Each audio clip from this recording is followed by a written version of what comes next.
इसे देखिए और वीडियो के लास्ट होने के बाद आप लोग कमेंट करके जरूर बताइएगा कि आपको 20 में से कितने प्रश्न का उत्तर पहले से याद थे। और दोस्तों जैसे ही हम प्रश्न पढ़ेंगे तो अगर आपको उसका उत्तर पता होगा तो आप लोग कमेंट बॉक्स में उसका उत्तर देने का प्रयास करें। इससे जो आपका तैयारी है वो और बेहतर हो जाएगा।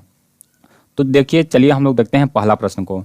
देखिए कहता है कि आवर्त सारणी के प्रथम वर्ग के सदस्य हैं, यानी कि जो पीरियोडिक टेबल है आवर्त सारणी है उसके प्रथम वर्ग, यानी कि उसमें कितना वर्ग है, टोटल 18 वर्ग है। तो जो प्रथम वर्ग के सदस्य हैं वो कैसे हैं, तो देखिए आपको ऑप्शन दिया हुआ है ए में अम्लीय, बी में दिया हुआ है क्षारीय धातु, उसके बाद सी में दिया हुआ है अक्रिय गैस और डी में आपको दिया हुआ है मिश्र धातु। तो देखिए यहाँ पर जो हमारा सही उत्तर होगा वो क्या होगा, यहाँ पर हमारा उत्तर हो जाएगा ऑप्शन बी सही होगा, क्षारीय धातु। चलिए उसके बाद देखते हैं दूसरा प्रश्न को। देखिए दूसरा प्रश्न ये भी मोस्ट इंपोर्टेंट है।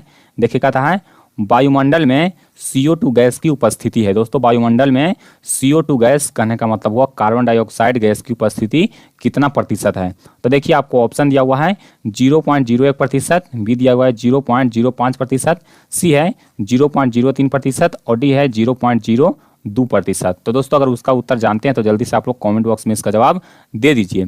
तो चलिए अब बढ़ते हैं इसके उत्तर की ओर। तो देखिए इसका जो आंसर हो जाएगा वो हो जाएगा 0.03%, यानी कि ऑप्शन सी हमारा बिल्कुल सही है।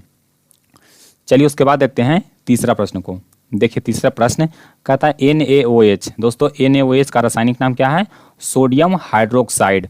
तो यहाँ पर NaOH यानी कि सोडियम हाइड्रोक्साइड क्या है, तो देखिए आपको ऑप्शन दिया हुआ है ए में अम्ल, बी में क्षार, सी में लवण और डी है इनमें से कोई नहीं। तो दोस्तों NaOH यानी कि सोडियम हाइड्रोक्साइड क्या है, तो यह क्षार है। तो हमारा उत्तर क्या हो जाएगा, ऑप्शन बी हो जाएगा। क्योंकि दोस्तों इसमें OH प्लस आयन आप लोग देख रहे होंगे, इसमें क्या है OH प्लस आयन है, सॉरी OH निगेटिव होगा, H प्लस होता है, OH क्या है निगेटिव होता है। तो इसमें देखिए Na प्लस हो जाएगा, देखिए इसको अगर जल में घोलेंगे तो Na प्लस हो जाएगा और OH क्या हो जाएगा माइनस हो जाएगा। तो इस तरह के हम लोग विलयन को हम लोग क्या कहेंगे, क्षारीय विलयन कहते हैं। तो ये क्या है, एक क्षार है।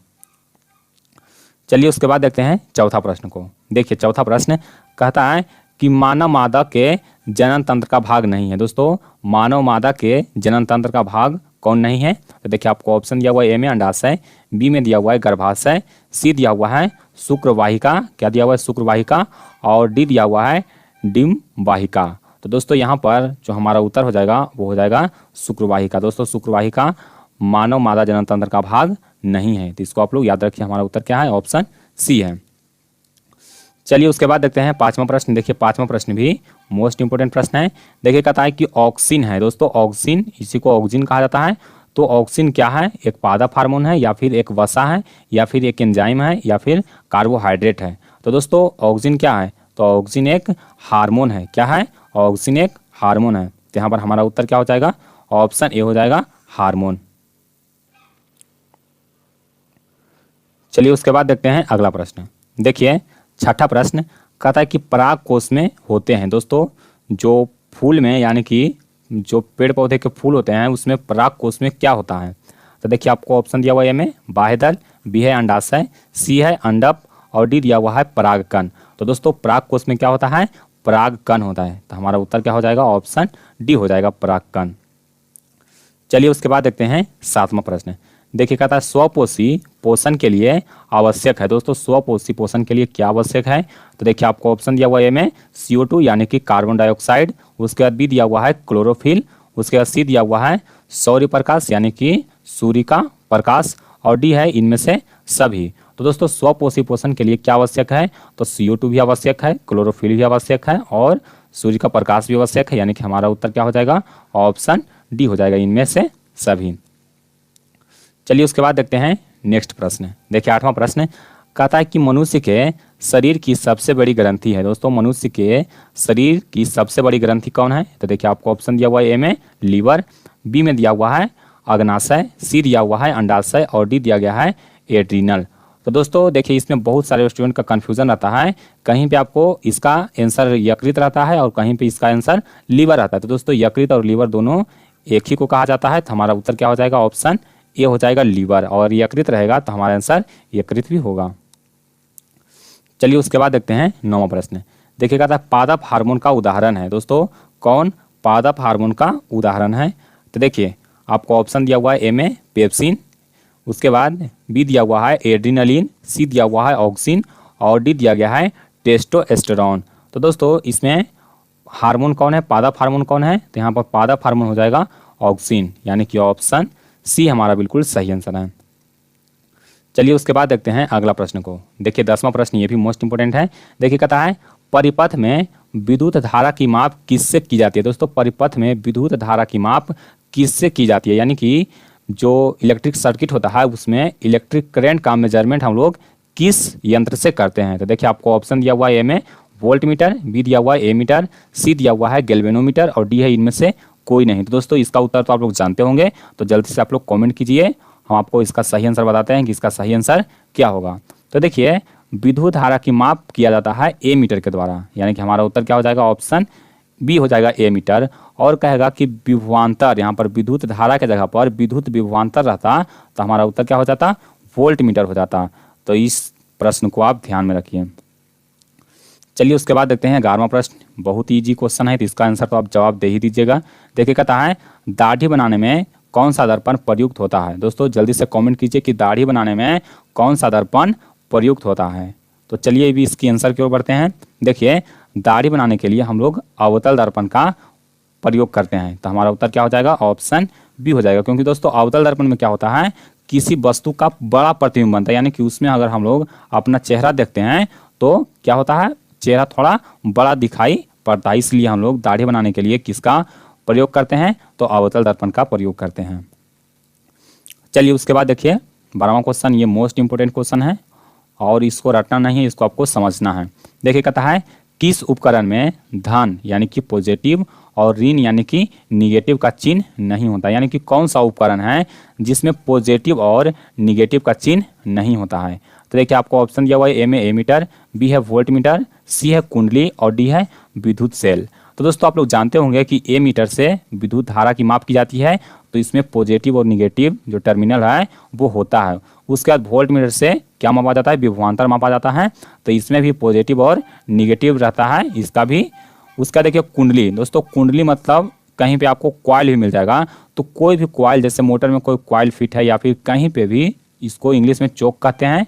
तो ये जो कुंडली है, मान लीजिए ये देखिए तार का इस तरह से घेरा बना हुआ रहता है और इसमें 2 टर्मिनल निकाला जाता है। तो इसमें दोस्तों ये निर्धारित नहीं रहता है कि ये पॉजिटिव है या फिर ये निगेटिव है, यानी कि इसमें हम किसी को पॉजिटिव या किसी को निगेटिव मान सकते हैं। तो यहाँ पर हमारा उत्तर क्या हो जाएगा, कुंडली हो जाएगा, क्योंकि दोस्तों कुंडली में धन और ऋण का चिन्ह नहीं होता है। उसके बाद आप लोग जानते होंगे विद्युत सेल, तो दोस्तों विद्युत सेल में आप लोग जानते होंगे बैटरी में पॉजिटिव और निगेटिव इसमें रहता है। चलिए उसके बाद देखते हैं अगला प्रश्न। देखिए 13वां क्वेश्चन कहता है सरल सूक्ष्मदर्शी में किसका उपयोग होता है। दोस्तों जो सरल सूक्ष्मदर्शी होता है, दोस्तों सूक्ष्मदर्शी किसको कहते हैं, जो छोटे छोटे मतलब कि जो सूक्ष्म जीव है उसको देखने के लिए हम लोग प्रयोग करते हैं सूक्ष्मदर्शी का। तो सूक्ष्मदर्शी में हम लोग किसका उपयोग करते हैं, यानी कि किस लेंस या किस दर्पण का हम लोग प्रयोग करते हैं। तो देखिए आपको ऑप्शन दिया हुआ है में अवतल दर्पण, बी है उत्तल दर्पण, सी है अवतल लेंस और डी है उत्तल लेंस। तो दोस्तों देखिए इसको सिंपल सा आपको याद करने का ट्रिक बताते हैं कि सरल सूक्ष्मदर्शी में हम लोग किसका प्रयोग करते हैं। तो देखिए उत्तल लेंस, दोस्तों उत्तल लेंस से क्या होता है कि अगर वस्तु छोटा है तो उत्तल लेंस की सहायता से वस्तु है वो कैसे दिखाई पड़ेगा, बड़ा दिखलाई पड़ेगा। क्या दिखलाई पड़ता है, बड़ा दिखलाई पड़ता है। और अवतल लेंस से क्या होता है, बड़ा वस्तु अगर देखिएगा तो उसमें छोटा दिखलाई पड़ेगा।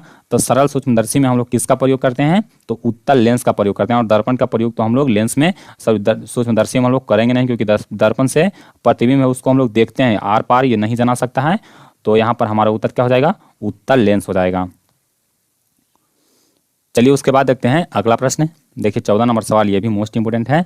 देखिए कहता है नीला थोथा यानी कि तूतिया का रासायनिक सूत्र क्या है। दोस्तों नीला थोथा या तूतिया इसी को कहा जाता है, तो इसका रासायनिक सूत्र क्या होता है। तो देखिए नीला थोथा का रासायनिक सूत्र होता है CuSO4 × 5H2O। क्या होता है, CuSO4 × 5H2O, यानी कि ऑप्शन बी हमारा बिल्कुल सही आंसर। इसको आपको याद रखना है। क्या याद रखना है, यहाँ पर देखिए आपको ध्यान देना है 5H2O को, कारण कि CuSO4 सब में कॉमन है। देखिए इसमें भी CuSO4 है, इसमें भी CuSO4 है, इसमें भी CuSO4 यानी कि कॉपर सल्फेट है, और यहाँ पर देखिए 5H2O आपको याद रखना है। चलिए उसके बाद देखते हैं अगला प्रश्न। देखिए कहता है नाइट्रोजन अणु में कितने सहसंयोजक बंधन होते हैं। दोस्तों नाइट्रोजन अणु में कितने सहसंयोजक बंधन होते हैं? देखिए इसका कहने का मतलब क्या हुआ, यानी कि अगर नाइट्रोजन का 2 अणु हमारे पास है, यानी कि एक देखिए यहाँ पर नाइट्रोजन लेते हैं एक अणु और ये एक अणु, तो ये दोनों के बीच में कितने बॉन्ड आपस में बना हुआ, यानी कि कितने बॉन्ड से वो आपस में जुड़े हुए रहते हैं? तो देखिए यहाँ पर हमारा उत्तर क्या हो जाएगा, ट्रिपल बॉन्ड, यानी कि 3 बॉन्ड से जुड़ रहते हैं। हमारा आंसर क्या हो जाएगा, ऑप्शन डी हो जाएगा। चलिए उसके बाद देखते हैं अगला प्रश्न। देखिए कहता है संगमरमर का रासायनिक सूत्र क्या है? दोस्तों संगमरमर का रासायनिक सूत्र क्या है? ये बहुत ही आसान सा क्वेश्चन है, तो इसका आंसर क्या हो जाएगा, CaCO3। हमारा आंसर क्या है, ऑप्शन ए है। चलिए उसके बाद देखते हैं 17 नंबर सवाल। देखिए कहता है इंसुलिन की कमी से होता है। दोस्तों इंसुलिन की कमी से कौन सा रोग होता है? तो देखिए आपको ऑप्शन दिया हुआ है, ए में घेघा, बी दिया हुआ है बौनापन, सी दिया हुआ है मधुमेह और डी है इनमें से कोई नहीं। तो बताइए कि इंसुलिन की कमी से कौन सा रोग होता है? तो दोस्तों इंसुलिन की कमी से यहाँ पर हमारा उत्तर हो जाएगा मधुमेह रोग, यानी कि ऑप्शन सी हमारा बिल्कुल सही आंसर है। चलिए उसके बाद देखते हैं 18वां क्वेश्चन। देखिए कहता है खुला परिसंचरण तंत्र किस में पाया जाता है? दोस्तों खुला परिसंचरण तंत्र किस में पाया जाता है? देखिए आपको ऑप्शन दिया हुआ है मनुष्य में, बी है कॉकरोच में, सी है घोड़े में और डी है ऊँट में। तो दोस्तों जो खुला परिसंचरण तंत्र है वो कॉकरोच में पाया जाता है। किस में पाया जाता है? कॉकरोच में पाया जाता है, यानी कि हमारा सही आंसर क्या हो जाएगा, ऑप्शन बी हो जाएगा। चलिए उसके बाद देखिए 19वां क्वेश्चन। देखिए कहता है क्लोरोफिल वर्णक का रंग है। दोस्तों क्लोरोफिल वर्णक का रंग कैसा होता है? तो आपको ऑप्शन दिया हुआ है हरा, नीला, लाल और सफ़ेद। अब बताइए कि क्लोरोफिल वर्णक का रंग कैसा होता है? तो क्लोरोफिल वर्णक का रंग होता है हरा, यानी कि हमारा सही आंसर क्या होगा, ऑप्शन ए होगा। और क्लोरोफिल वर्णक कहाँ पाए जाते हैं? तो पेड़ पौधे के पत्ती में पाया जाता है। कहाँ पाया जाता है? पेड़ पौधे के पत्ती में। तो हमारा उत्तर यहाँ पर क्या हो जाएगा, हरा हो जाएगा। चलिए उसके बाद देखते हैं 20वां क्वेश्चन। और दोस्तों 20वां क्वेश्चन ये बहुत ही इंपॉर्टेंट है। देखिए कहता है स्पेक्ट्रम प्राप्त करने के लिए किसका उपयोग होता है? दोस्तों स्पेक्ट्रम प्राप्त करने के लिए किसका उपयोग होता है? तो देखिए सबसे पहले स्पेक्ट्रम किसको कहते हैं? तो देखिए जब कोई श्वेत प्रकाश को किसी प्रिज्म से गुजारा जाता है तो वह क्या होता है, 7 रंगों में विभक्त हो जाता है। दोस्तों 7 रंगों में विभक्त हो जाता है। तो इसी 7 रंगों की पट्टी पर अगर इसको हम लेंगे तो इसको कहा जाता है स्पेक्ट्रम। अब देखिए स्पेक्ट्रम प्राप्त करने के लिए किसका उपयोग किया जाता है? तो यहाँ पर हम लोग किसका उपयोग करते हैं? तो प्रिज्म का उपयोग करते हैं। तो हमारा उत्तर क्या हो जाएगा, ऑप्शन डी हो जाएगा। अब देखिए दोस्तों एक सवाल आपके लिए है, एक सवाल आपके लिए, इसका जवाब आपको खुद से देना है, तो हम समझेंगे कि आप लोग बहुत तेज स्टूडेंट हैं। बताइए कि जो प्रिज्म होता है, प्रिज्म जो होता है वो कितने सतहों से घिरा होता है? दोस्तों प्रिज्म इस तरह से होता है, आपको बताना है कि ये जो प्रिज्म है वो कितने सतहों से घिरा होता है। तो जल्दी से आप लोग इसका आंसर मुझे कमेंट करके बता दीजिए।